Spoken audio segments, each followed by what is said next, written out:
Now is not the time for austerity, but Republicans can't stop talking about cuts.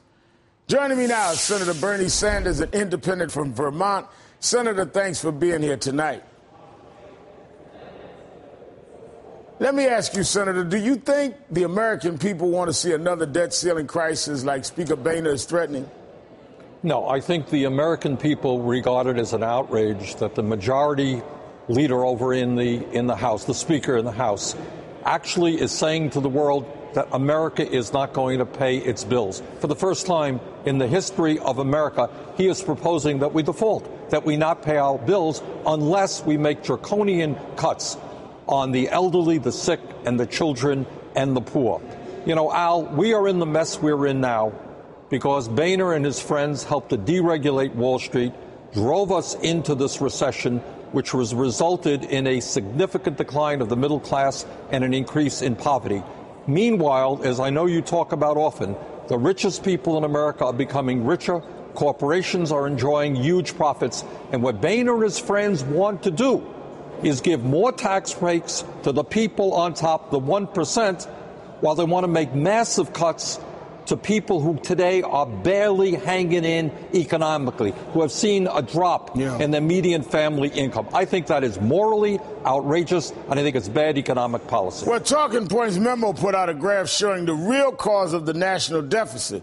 Based on information from the Center on Budget and Policy Priorities, policies from the Bush administration, including the wars in Iraq and Afghanistan and Bush-era tax cuts, are projected to be the main source of deficits from 2009 through 2019. Absolutely. Absolutely. Where were these deficit hawks when Bush took us into two wars, Afghanistan and Iraq, forgot to pay for them? Where were these great deficit hawks when Bush provided huge tax breaks for the wealthiest people in this country? And on top of all of that, Al, we have seen a significant decline in revenue because of the recession that we're in right now. It's the lowest. Revenue is now at the lowest point in comparison to GDP that we've seen in 50 years. So these guys helped cause the recession, helped cause the deficit, and now they say, hey, let's move to a balanced budget by cutting Social Security, Medicare, Medicaid, and the needs of working families. I think that is atrocious.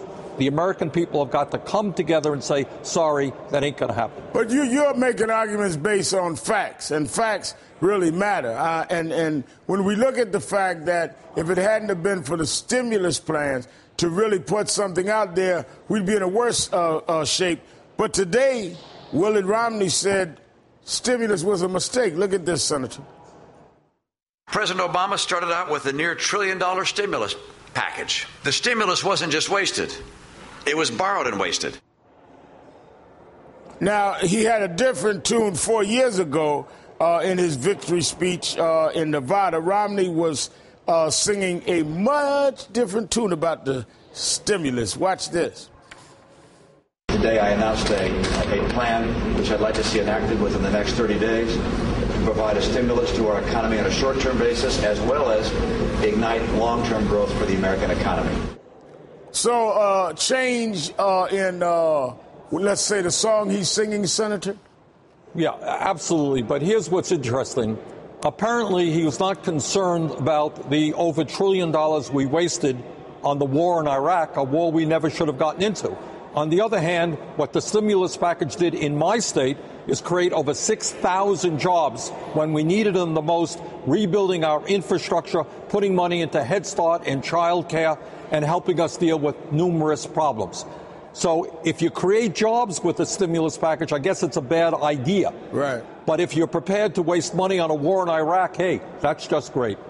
Senator Bernie Sanders, thank you for your time tonight. Thank you. Still ahead, President.